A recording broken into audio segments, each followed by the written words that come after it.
Okay, so first of all, I would like to thank the organizers for this organizing this conference at this large scale, and also giving the opportunity to me to kind of speak here. I'm Abhishek, and I am affiliated to the Department of Physics in IIT Roorkee. So what I'm going to speak about today is some kind of X-ray spectroscopy. So we have heard about different types of spectroscopic techniques over the past few days, but mostly they were related to the transport spectroscopy.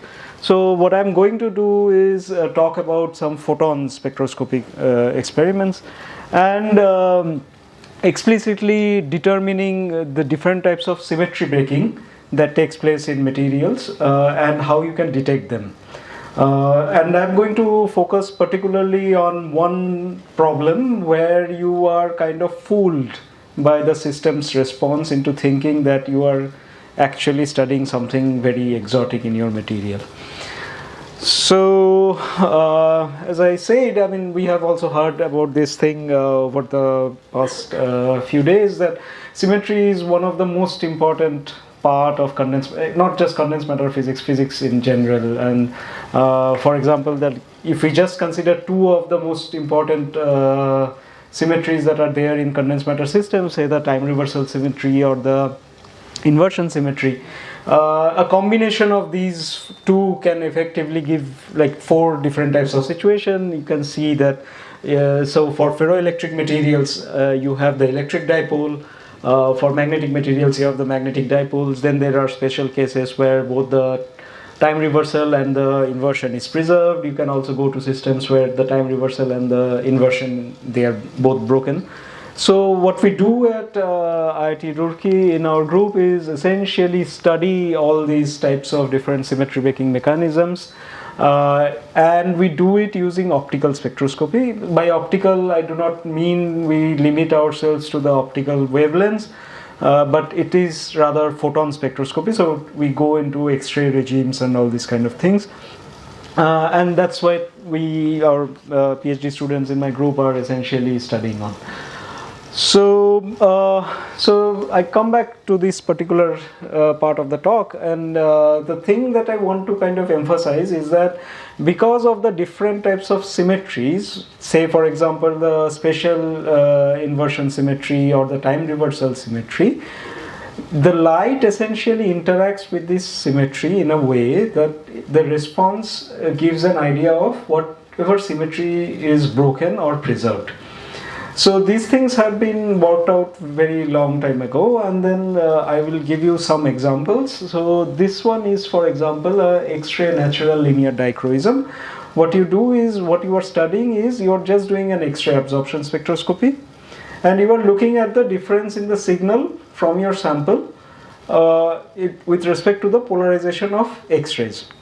Okay, so this is, for example, you can see that 2 different polarizations, this red and green, are giving very different responses, which is essentially because of the asymmetry in the electronic density that are present in this is on a cuprate material, so that's what this is representing. So this is kind of detection of charge asymmetry in your system. Then you can go into circular polarized light. So this is linear polarized light, this is using circular polarized light, and this kind of dichroism effect that you see is known as X-ray natural circular dichroism. And this is not really a dipolar effect, it's a quadrupolar effect, so you have to go to the higher order expansion of these multipoles. And what you see essentially is the presence of a chirality in your crystal. So there is no magnetism or anything, your system is chiral, and you can detect between the left-handed chiral system or the right-handed chiral system using this particular method. So that's what is essentially happening here. Then you might have magnetic systems. So suppose you have an antiferromagnetic system, and what you can do is you can have a linearly polarized light once again. And this method is known as the X-ray magnetic linear dichroism. So your polarization of light is still linear, and the electric field, when it is parallel to the Néel vector of your antiferromagnet, it gives a different response compared to when your Néel vector is not parallel to your electric polarization of the X-ray. So you can determine the domains or the Néel vectors that are present in your sample using this particular method.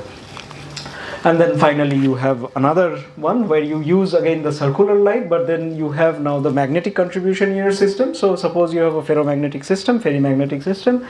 So depending on the direction of the angular momentum of your X-rays, if they are parallel to the magnetization density that is present in your sample, then you have a particular response. If it is opposite, then you have a different response. So the difference between these two polarizations essentially tells you which way your magnetization is oriented at. Okay. So these are all kind of X-ray based spectroscopic dichroic techniques which allows you to study the charge and the magnetic anisotropies that are present in your system. But these are essentially the static kind of responses that you are looking at. Now in the previous talk you had heard about this chiral spin textures and things like this. So these are essentially dynamic responses, right? So these are non-equilibrium responses that you are looking into. So what do you do to study those? So to do that, what you have to do is you have to do some kind of inelastic spectroscopy. Okay, and the most common inelastic spectroscopy that we know of is the Raman spectroscopy, right? So this is we just did a test measurement in our setup in the lab. So this is on a chiral system, which is quartz. We all know that it's a prototypical chiral system. And what you are seeing here is that based on the helicity of the light that you are putting onto your sample, so if you're going in with circular left or circular right, polarized right, so then you are exciting a particular handed phonon in your system. And so the spin selection rules, so the selection rules of excitations are different for the different helicities because the angular momentum of the phonons, they need to couple to the angular momentum of light. So this is what you are essentially seeing. This is just a test kind of a measurement. So this is from the Raman scattering. In the previous talk you also saw that there is also something that Raman scattering is kind of allowing you to do these measurements only at k equal to 0 point, right? So your momentum is conserved, right? So you have to, delta k has to be 0. Okay, so what do you do about that? So the other type of inelastic spectroscopy that you can do is using X-rays, where you can go to very high energies and so your momentum is not confined to 0. Okay. So what happens in inelastic spectroscopy? What you do is you come in with an X-ray and you excite one of the electrons of your core orbitals. What you do is you essentially excite an electron from your core orbital to the valence orbitals, and if you stop your experiment here, what you get is essentially an X-ray absorption spectrum. Okay, but what you can do is you can wait a bit further, and by waiting a bit further I mean a few femtoseconds or so, and then this core level is filled up by one electron from what is available in the valence band, for example. And what this means is effectively, if I forget about what has happened in this process, if I just think of the initial state and the final state, what I have done is essentially I have created an excitation from the valence band to the conduction band. And this of course would have taken some kind of an energy.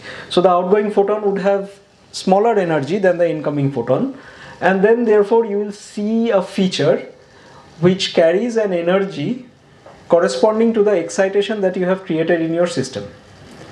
It's very similar to the Raman scattering that you see, but it's through this core level excitation process, and that's why this is known as a resonant kind of X-ray spectroscopy.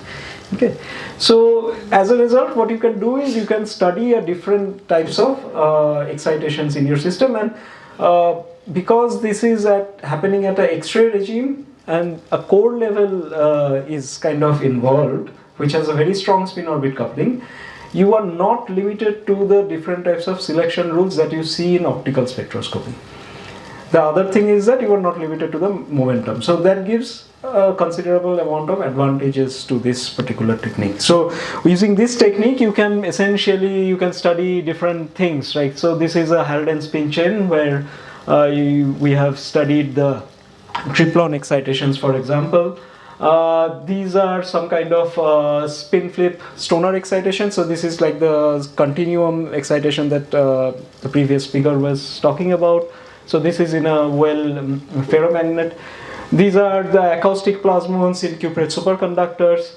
So all you can see is that there is no momentum limitation, and you can study all kinds of excitations using this technique. So these are phonon softening, charge density waves. These are fractionalized spin-ons in Heisenberg spin chains. You can also see spin orbit excitons and Hund's excitons, for example. So all these kind of excitations are possible to study using this particular technique. Now, to understand the kind of effects that we are going to see, I will go a bit more into detail of the excitation process of this thing, and I will essentially tell you about how this works. So, like I was telling you before, I mean, everyone knows that quartz is a chiral crystal, and it's no surprise that it should have chiral phonons. So we could also see the different handedness using circular polarized rings in left-handed quartz and the right-handed quartz. So these are all the phonon signals that you are seeing here. We recently also studied a polar material, which essentially proved that having just inversion symmetry broken gives rise to chiral phonons in a particular material. The system does not need to be a chiral system at all. Okay, so these are all Rick's technique. Recently we have done some measurements on some candidate altermagnetic systems. So these are D-wave altermagnets, and apart from the magnetic chiral magnons, what we have also seen is that because of the structure factors in Riggs, you also see circular dichroism in the orbital excitations of altermagnets, unlike conventional antiferromagnets. And other people have also studied several materials which are all candidate altermagnets and studied the magnetic spectrum and seen, and these are proposed as the signatures of chiral magnons in these particular materials. But the question is that if you see some kind of dichroic response, you do an experiment with different polarization, you see a dichroic response, does it already mean that you are seeing something exotic? And so that's the question that we are going to look into a bit further. So in a Riggs, what happens is that you essentially, I'm just giving you the bare process.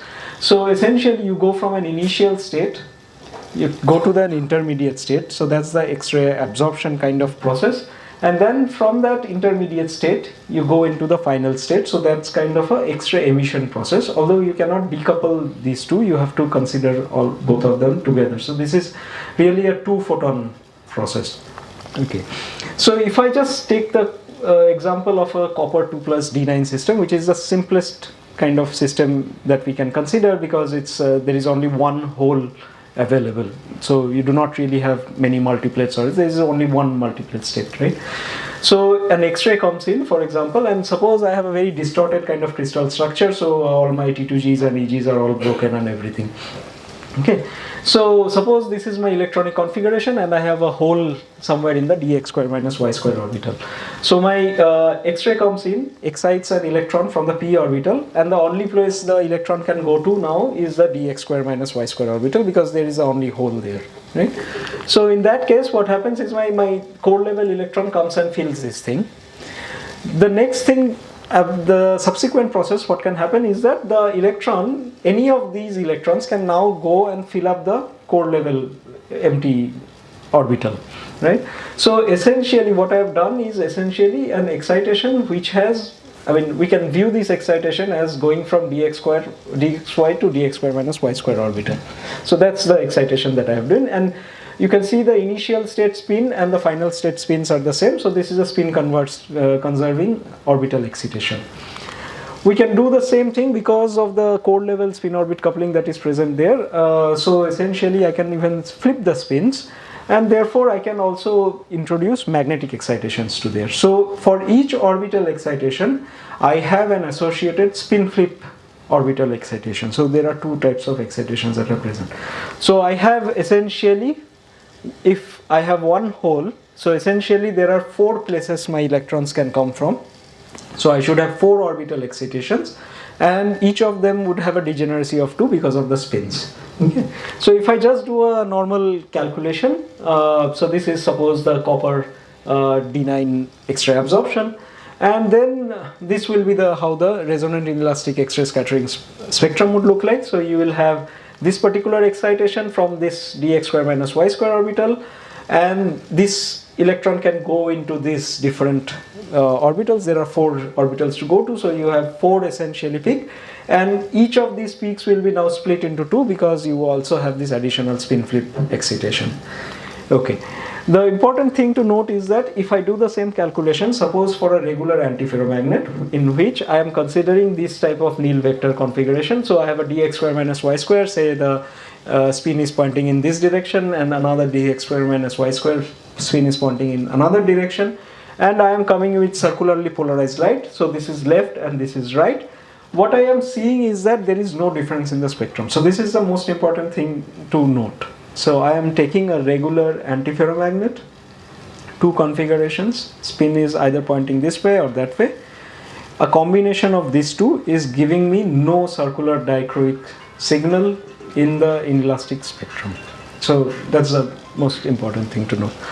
Okay, so now I come to one particular system. So because we wanted to understand this thing, this thing was kind of important to us to understand, so that's why we went to study this thing using this particular system, which is copper oxide. This is a very well studied system, and we chose this thing because it has again this D9 electronic configuration, which makes the calculations and things very easy. This is a very interesting system. Why I'm saying interesting is that I'm not going into the high temperature phases, so below 229 Kelvin it's a magnetic system. And at 213, it essentially the spin structure goes into this collinear antiferromagnetic spin structure.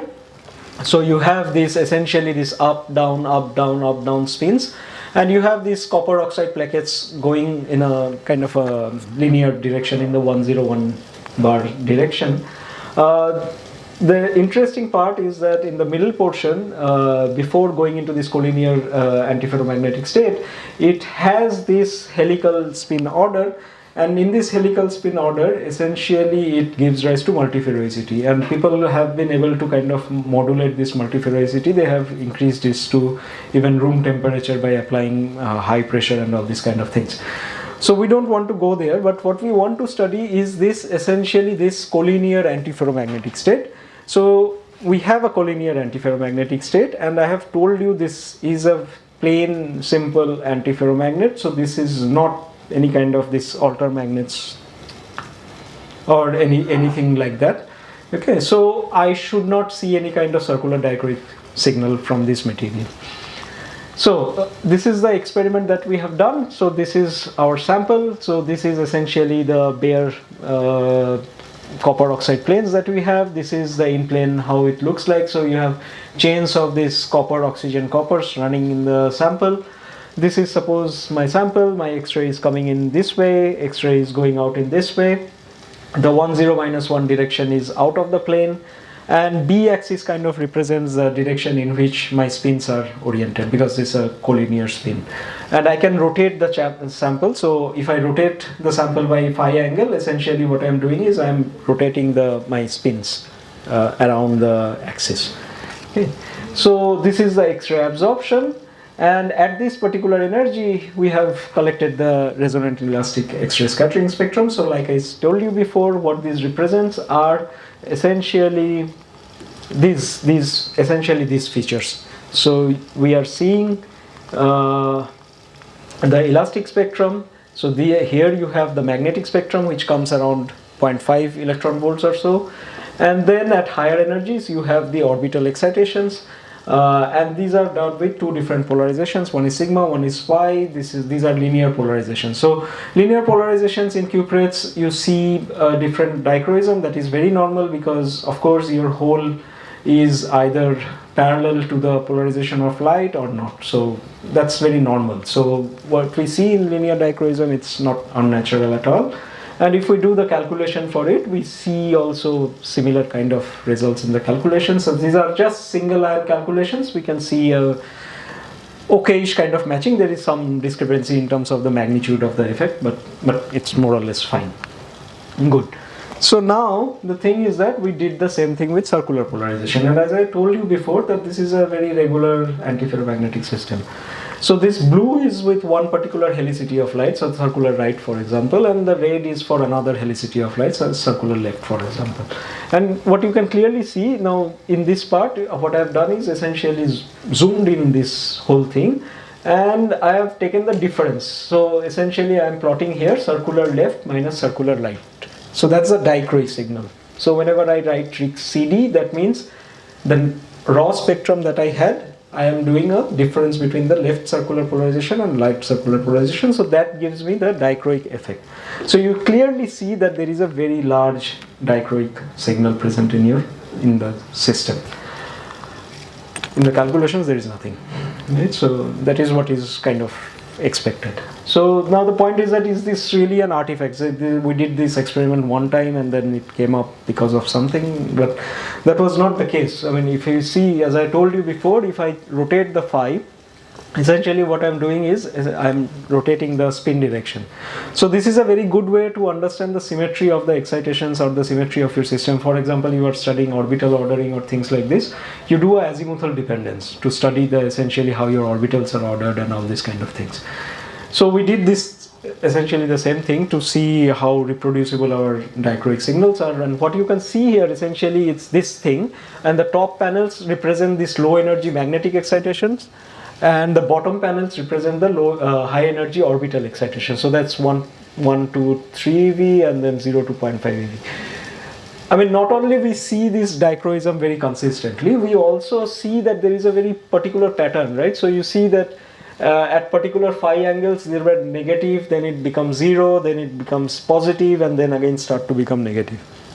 Right, so this is not just a kind of a spurious kind of a effect that we are seeing. If we do the integration of this thing, so essentially what we see is that this magnetic asymmetry kind of changes sign as we go, and then this orbital asymmetry also follows the similar kind of signature. So this is definitely not a spurious effect. We also did an incident energy dependence, so we are changing the incident photon energy. What we are interestingly finding is that the sign of the effect also changes sign as we go across the X-ray absorption spectrum. So which means that there is something intrinsic going on in the material, definitely, because in this particular case we are not really changing anything, everything is fixed. Only thing that we are changing is the external photon energy. Right? So we started thinking what could be the reason of this thing, and then we are already at that time we knew about this particular work.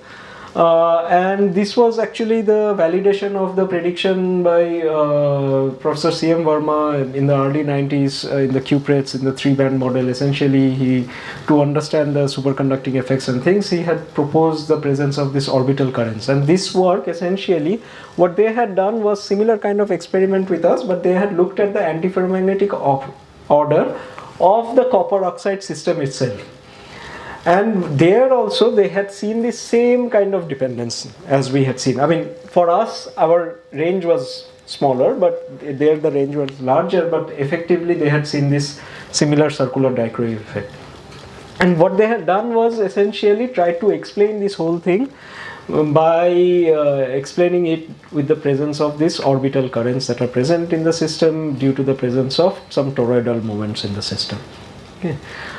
So that was at that time. Now we could have actually gone with this particular type of excitation and saying that we are also seeing something exotic like this, and our excitations are kind of a representation of these toroidal moments that are present in our system. But then we tried to look a bit more, and what we saw is that essentially to essentially look at this orbital toroidal moments, we have to essentially look into the electrodipole and the magnetic dipole coupling, the strength of which is 10 to the power minus 4 compared to the dipole-dipole scattering. So it's a very, very weak effect. And we are seeing it so clearly that it's really unlikely that we are seeing this effect from these toroidal moments and so. So that's why then, and the other important thing was that we were seeing something as a function of incident photon energy. So these two things led us to think if this could arise from some kind of X-ray birefringence. So birefringence we are very well aware of in the optical regime, right? So typically you have the different directions in a low symmetry materials. You have the polarization of light traveling in different speeds, and essentially 5 minutes. Okay. Yeah. So and that gives rise to essentially the optical birefringence. Similarly, we thought that could this be X-ray birefringence induced. Typically, you do not see X-ray birefringence because the refractive index of X-rays is very close to 1. I mean, both these factors are almost equal to 0. But close to the absorption edges, these factors increase essentially.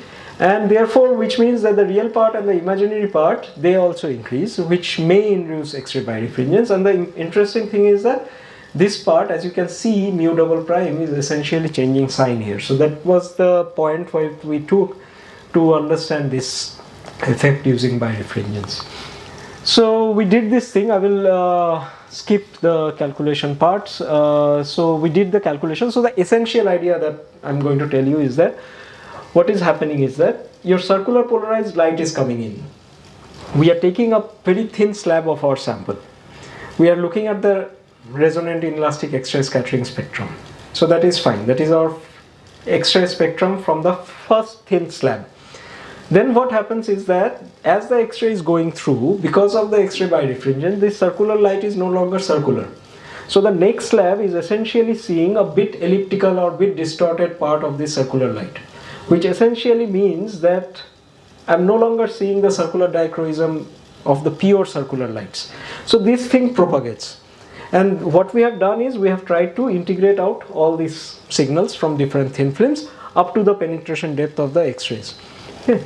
And this is one of the results that we can see now. The circular left and circular right, we have now clearly this dichroic signal coming up. Okay. So in the next slide, I'm going to just show you the different signal. So this was our experimental data. And if I plot the calculated data, you can see that there is a very nice match. I mean, of the shape of the excitations, the difference spectrum, and also the sign overall that is going from these different angles. So this is another thing. Second thing is the incident energy dependence. What we can see is essentially, I will not go into the details of this part, but I will just go the final result is essentially what we can see is that we can also describe the incident energy dependence and the sign change which is happening because actually this mu double prime is changing sign across the phase absorption spectrum. We could also look at the dichroic, the spectrum, the data that this paper had collected, and using our same X-ray birefringence model, we could see that we could essentially fit these data as well. So it's very unlikely that these are coming from this orbital movement. So the main point is that this when we are studying these kind of things nowadays, there is a lot of studies going on this alter magnets, chiral systems, using optical spectroscopies and X-ray spectroscopies. One should really be careful when you are not going through the optical axis of the materials. You might be susceptible to this kind of birefringence effect, and this can easily fool us into thinking that we have something very exotic, and one needs to be very careful about this thing. But this can also be used to a benefit for very low signals which are, because this is a zero background signal, right? So either you have this birefringence or you don't have this birefringence. If you suppose you are looking at a cubic system and there is a very small tiny distortion in your system, this is going to show up in your X-ray birefringence. So this is also a very good way to study very small symmetry breaking that is taking place in your system. Okay, so I would like to thank the experimental collaborators at different facilities, Paul Scherrer Institute, Diamond Light Source, where we did the experiments, and the materials were from Boothroyd and Prabhakaran from Oxford, and I would like to thank you for that. So now the session is open for questions.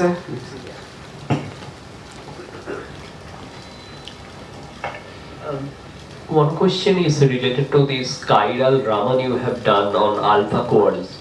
Definitely there is a chiral result signal, but also I have noticed that the energy of that particular mode also changing depending on the polarization. Yes. That part I don't understand. Yes. So the thing is that actually the energy of the mode is not changing. What is happening is that there are two modes. which are very close to each other, around 2 centimeter inverse separate. You are exciting one mode with one polarization, the other mode is completely absent. So that is why it feels like that the energy is changing. It's actually not changing. It's actually either exciting this mode or it's exciting this mode.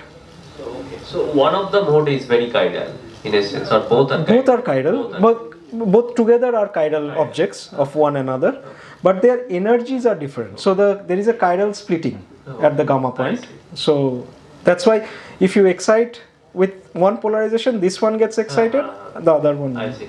And what is the symmetry point? Symmetry For this one? Yeah. I think it was P221 and P1. No particular phonon mode I'm talking Oh, the symmetry. I think these ones are the A1G modes. A1G This one. mode. These ones. Okay. But there are other modes. This one has the largest splitting. That's why I showed this one. Other ones are also split, but it's not very prominent. Thank you. Yeah, Vishek, enjoyed your talk. So, just you mentioned about that chiral magnon modes, or chiral phonon modes are also possible in ferroelectrics. Below, you made a comment. So, is it general ferroelectric, or it has to be a special kind? No, the inversion symmetry breaking already gives rise to the chiral phonons. Yes.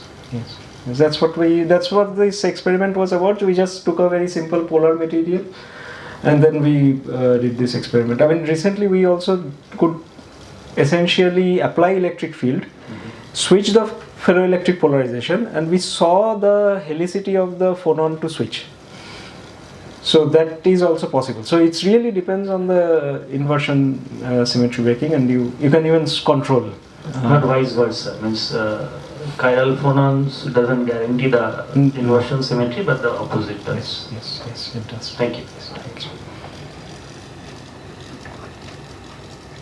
Once again, this chirality of phonon that comes from do you apply magnetic field somewhere, or it's intrinsically? No, this particular sample, I mean, it can be of different cases, right? So you can have the chirality for, I mean, there can be light. Someone I think asked the light-induced chirality. I think giving rise to the ferroelectricity. I think that one you also said. So that can be the case. Here it's just a basic. The crystal itself is chiral. So there are many chiral phonons present in the system. What's the typical number phonon frequency of the modes that you're talking about in quartz, alpha quartz? So the one that I showed was around 80 millielectron volts. So that is around 690 centimeter inverse or wave numbers. But many phonons are actually, you can see that there are many chiral modes. I just showed the one which had the largest splitting. Okay, let's thanks Vishek again for this wonderful talk.